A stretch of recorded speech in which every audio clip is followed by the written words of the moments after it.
वसुदेवसुतं देवं कंसचाणूरमर्दनं देवकी परमानन्दं कृष्णं वन्दे जगद्गुरुम्।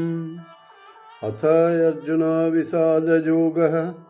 अर्जुनाय उवाच दृष्ट्वेवं सजनं कृष्ण जुजुत्सुं समवस्थितं सीदन्ति मोगत्राणि मुखं च परिशुष्यति विपथुश्च शरीरे मे रोमहर्षश्च जायते गाण्डीवं संसते हस्तात् तच्चैव परिदध्यते न च शक्नौ अवस्थातुं भ्रमतीव च मे मनः निमित्तानि च पश्यामि বিপরীতানি কেশব। আজ আমরা প্রথম অধ্যায়ের 28, 29, 30 শ্লোকে থাকব। 28 শ্লোকে অর্জুন বলছেন, দৃষ্টেমন সজনান কৃষ্ণ যুজুৎসুন সমবস্থিতন সীদন্তি মমগত্রাণি মুখঞ্চ পরিশুষ্যতি। কি বললেন অর্জুন?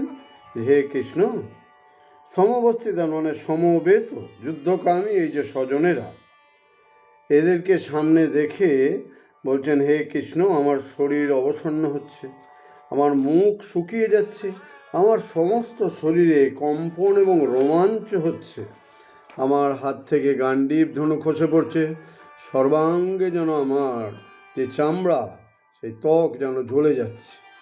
অত্যন্ত সংকটময় পরিস্থিতিতে পড়েছেন। তার মন আজ শোকে দুঃখে খুবই ব্যথিত।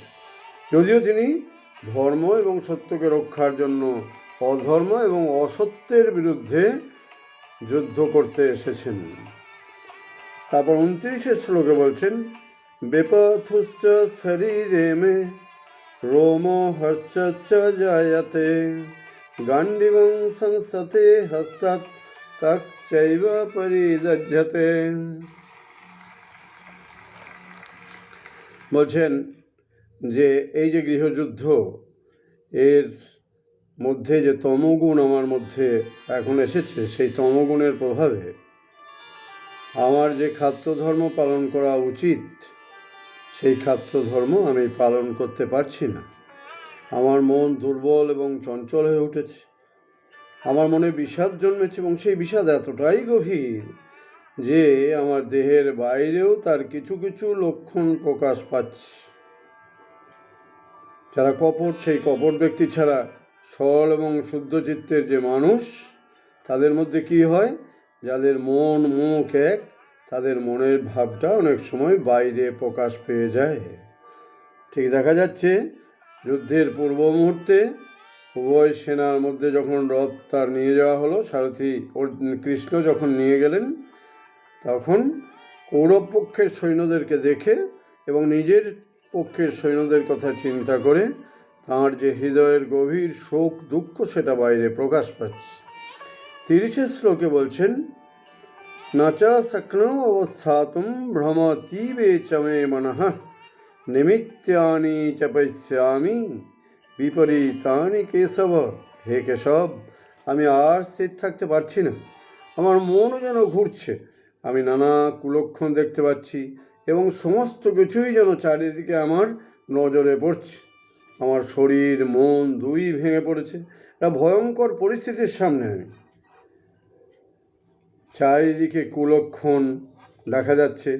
এই যে ভয়ঙ্কর অবস্থা, এই ভয়ঙ্কর অবস্থায় আমার মাথাও যেন ঘুরছে। আমি আর দাঁড়িয়ে থাকতে পারছি না। একদিকে আত্মীয় গুরুজন, এদের প্রতি প্রীতি ভালোবাসা, অন্যদিকে পিতামহ ভীষ্ম ও আচার্য দ্রোণ, এদের মতো মহারথীদের সঙ্গে যুদ্ধ করা তো আমার পক্ষে কঠিন ব্যাপার।